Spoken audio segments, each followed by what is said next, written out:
Heto ang mga maiinit na balita na dapat niyong tutukan mula sa FM Radio at PRTV Newsroom. Ito ang FM Radio Newsbreak. FM Radio Newsbreak. Magandang tanghali mga ka-Vibes, narito na ang mga maiinit na balita para sa ating FM Radio Newsbreak. Pinalakas pa ng pamahalaan ang manhunt operation laban sa puganteng negosyante na si Charlie Atong Ang matapos magsagawa ng panibagong 10 raid ang Philippine National Police, ngunit wala pa rin nakukuhang tiyak na lokasyon ng suspect. Ayon kay Juanito Victor Rimulya ng Department of the Interior and Local Government, bagamat negatibo ang lahat ng sinalakay na lugar, tuloy-tuloy ang operasyon ng mga otoridad.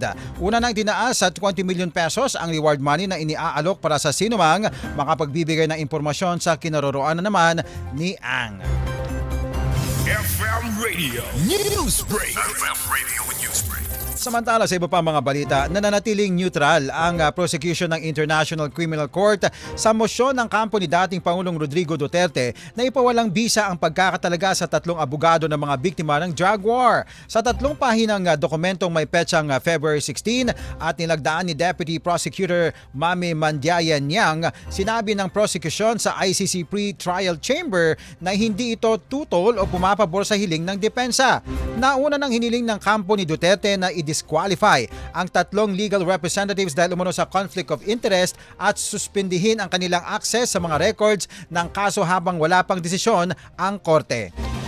FM Radio Newsbreak. FM Radio Newsbreak. At sa ating panghuling balita naman mga ka-Vibes, ipinahayag ni Pangulong Ferdinand Bongbong Marcos Jr. na isang espesyal na non-working holiday ang February 17 kasabay ng pagdiriwang ng Chinese New Year at hinimok ang mga Pilipino na ituon ng enerhiya ng fire horse sa konkretong pag-unlad ng bansa. Sa kanyang mensahe, binigyang diin ni Marcos na bagamat sumisimbolo ang kabayo at apoy ng katapangan at sigla, ang tunay na pagsusulong ay nakasalalay sa disiplinadong pagkilos at sama-samang pagsisikap. Hinikayat niya ang mga mamamayan na kumilos ng may makabuluhang pagmamadali. Binabalanse ang bilis at maingat na pagpapasya upang matiyak ang makabuluhang resulta. Ayon sa Pangulo, dapat magsilbing panahon ng panibagong simula ang selebrasyon kung saan itinataguyod ang pagkakaisa ng mga layunin ng individual, komunidad at bansa tungo sa pag-unlad at kasaganaan sa ilalim naman na bisyon na mas matatag na bagong Pilipinas.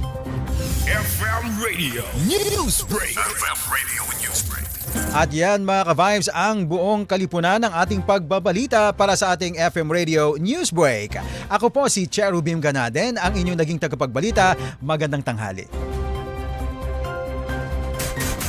Inyong narinig ang FM Radio Newsbreak dito sa FM Radio, Favorite Music Radio.